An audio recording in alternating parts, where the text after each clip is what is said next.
Major headlines this morning out of the White House, where division over the destruction of the East Wing and President Trump's ballroom blitz is escalating. We're also getting new details about President Trump abruptly terminating trade talks with Canada. And ABC's Mary Bruce is joining us live now from the White House. Mary, I know we're going to get into this trade conversation about that, but I am so curious because so many of us have been in and around the East Wing. Built in 1902, expanded in 1942. What you're standing in front of has been called the People's House. So what is going on, and how did none of us know about it until it started coming to the ground?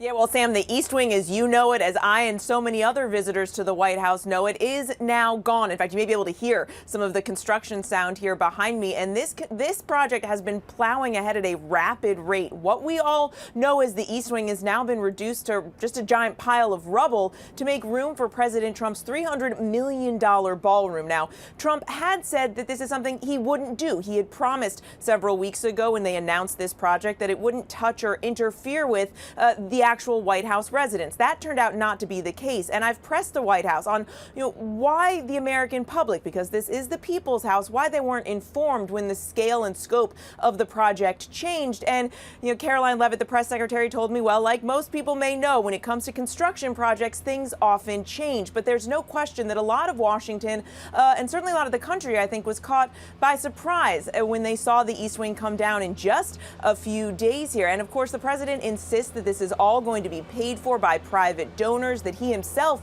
he says, will be donating as well. I asked the president about that too yesterday, just how much money is he personally going to put up for this project, and he didn't have an exact dollar figure for me. He says he's going to wait and see what will be needed. Guys. How do you tear down a historic building? Yeah, that's just so hard. Well, but it's about going through certain, I guess, procedures and protocols, because there has been changes made to the White House, but this is something that's a little bit more than change. Unprecedented. Mary, President Trump also announced during all this chaos with this going on that he's ending all trade negotiations with Canada. And we're told this is because of a campaign ad that's running in Canada, and it features Ronald Reagan, the former president, speaking about the tariffs or criticizing tariffs. So tell us a little bit more about the story behind this and what it's led to today.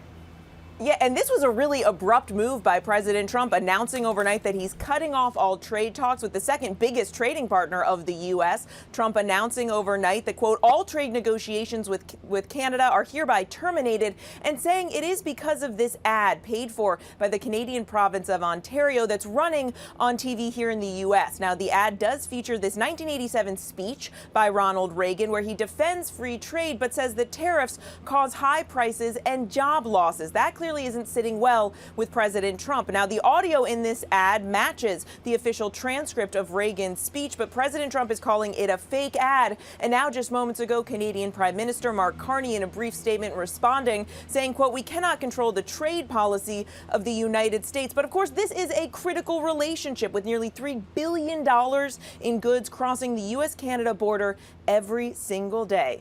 Pedro, Shirlene, Sam. Thank you, Mary, so much for being there for us live. Absolutely. ABC's Mary Bruce reporting from the White House. Thank you.